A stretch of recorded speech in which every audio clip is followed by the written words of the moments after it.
What's happening, folks? Back with another reaction, back with some more Liza Minnelli and her 1989 album produced by the Pet Shop Boys, Results. And the next tune is Rent. I'm familiar with the musical. I don't think I've ever actually seen it, but I'm aware of it. I doubt that has any relevance anyway. Renting refers to leasing or otherwise procuring the services or use of without actually purchasing, which, there are all sorts of considerations that go into that in terms of differences between owning and renting. But ultimately, I have no idea if it has that domestic economic meaning or if it's more on an emotional level, like you're not fully invested in something, you're only, using it part-time as you see it, and you're, eventually going to give it back or relinquish it, despite what the other person might feel or think. So ultimately, I feel like there's a lot potentially on offer in different directions, but obviously it's a single word title and those are hard to make sense of, so let's find out what it actually is. This is Liza Minnelli, the tune is Rent, and it's from the 1989 album Results.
Buy whatever I need, but look at my hopes, look at my dreams, the currency we've spent.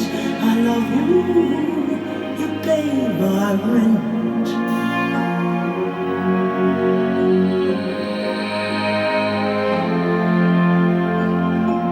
You phone me in the evening on hearsay. You bought me caviar. You took me to a restaurant off Broadway to tell me who you are.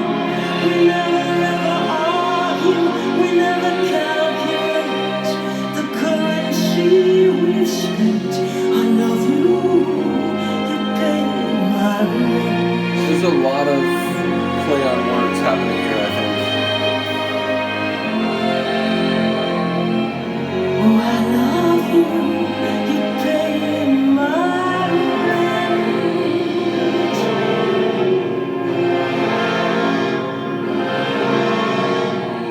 And look at the two of us in sympathy, and sometimes ecstasy. Words mean so little and money less when you're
People who know the channel will know I'm fond of classical music and classical instrumentation, even in pop tunes.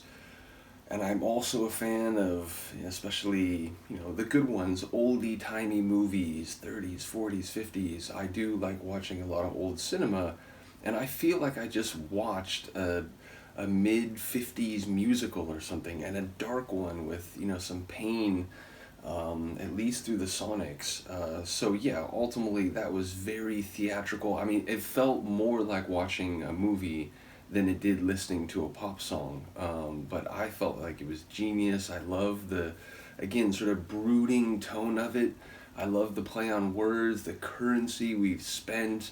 But I don't know, maybe the line itself that, like, I love you, you pay my rent, is more literal. But again, it feels like any of those three lines could be emotional and, figurative as much as literal. So, yeah, a really dramatic tune. She played it amazingly. Like, again, I feel like I'm watching a sort of tragic heroine in like a 50s film, or even like a black and white film from the 30s or something like that. So, yeah, ultimately that it felt as dramatic as a tune possibly could. So yeah, let me know what you guys think. I'm curious because, again, maybe it's the kind of track that you don't release as, like, oh, it's a synth pop single. But again, not knowing Liza Minnelli's larger body of work, though hearing a lot of people saying she's all about the drama, she's all about the, that stage presence and so on. Perhaps it's just a product of this is where, this album is sonically. But like I said, it's an interesting thing where it's like, okay, so you're going to release a single. Is this the kind of single that would make people, like, get into the album? So even though I love the track, I get that this is not like your usual fare when it comes to synth pop, even from, producers like the Pet Shop Boys. So, yeah, just an amazing tune, and one that, made me feel like I was watching a Sonic movie. So let me know if you agree. I will see you next time. Peace.